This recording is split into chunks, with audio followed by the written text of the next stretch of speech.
회사가 망하는 건 하루아침에 일어나지 않습니다. 어느 날 눈 떠보니 그 회사의 진짜 인재들이 하나둘 사라져 있죠. 회사의 분위기는 묘하게 가라앉고 남은 사람들만 바쁘게 돌아다닙니다. 성과는 그대로인데 사람만 지쳐갑니다. 힘든 시절 같이 버텨보자며 언젠간 괜찮아지겠지라던 선배가 어느 날 퇴사를 하겠다고 통보했습니다. 그 선배 일을 대신 맡게 되면서 문득 이런 생각이 들었죠. 이 선배는 왜 나가는 걸까? 도대체 무슨 이유로? 그때부터 회사가 서서히 무너지고 있다는 걸 저는 뒤늦게 깨달았습니다. 망하는 회사의 첫 번째 특징은 핵심 인재가 가장 먼저 떠난다는 겁니다. 핵심 인재들은 회사의 방향성과 분위기에 가장 민감합니다. 본인의 값어치를 가장 잘 알고 있기 때문에 조직이 흔들린다는 신호를 누구보다 빠르게 감지합니다.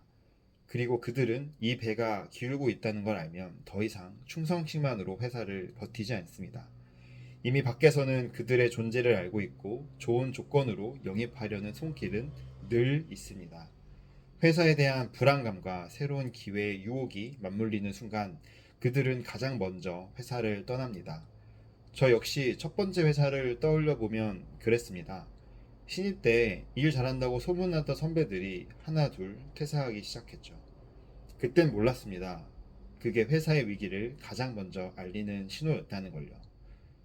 두 번째 특징은 그렇게 에이스들이 나간 자리에 이상한 사람들이 들어온다는 겁니다.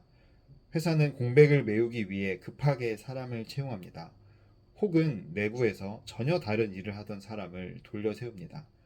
겉으로는 인력 재배치를 표방하지만 실제로는 임시 방편일 뿐입니다. 문제는 그때 들어온 사람들이 이후 조직을 더 무너뜨린다는 겁니다. 성과보다 체면, 효율보다는 눈치에 집중하는 사람들이 자리를 잡게 되면 조직의 기준은 급격하게 낮아지게 됩니다. 일이 아니라 정치가 중심이 되는 거죠. 그리고 그런 조직은 시간이 갈수록 독해집니다. 마지막 세 번째 특징은 리더가 내부가 아닌 외부에서 이 문제에 대한 답을 찾으려고 한다는 겁니다. 회사가 안 좋아지면 가장 먼저 해야 될 건 내부에 대한 점검입니다.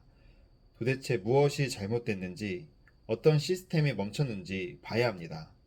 하지만 어떤 리더는 그 답을 내부가 아닌 외부에서 찾으려 합니다. 그래서 갑자기 키맨을 외부에서 데려오죠. 이른바 낙하산 인사입니다.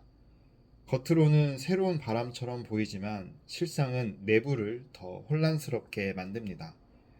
회사의 사정을 모르는 외부 인사가 높은 연봉과 권한만 가지고 들어올 때 그 조직은 내부의 신뢰를 잃습니다.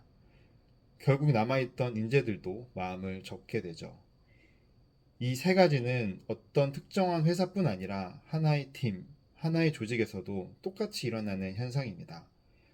그래서 지금 내가 속한 조직을 한번 되돌아봐야 합니다. 혹시 핵심 인재가 떠나고 있지 않은지, 그 자리에 이상한 공백이 채워지고 있지 않은지, 그리고 리더는 내부가 아닌 외부에서 해답을 찾고 있지 않은지, 조직의 위기는 그렇게 시작됩니다. 겉으로는 조용하지만 안에서는 이미 무너지고 있을지도 모릅니다. 이건 단순히 회사의 이야기가 아니라 지금 우리가 어디에 서 있는지에 대한 이야기입니다.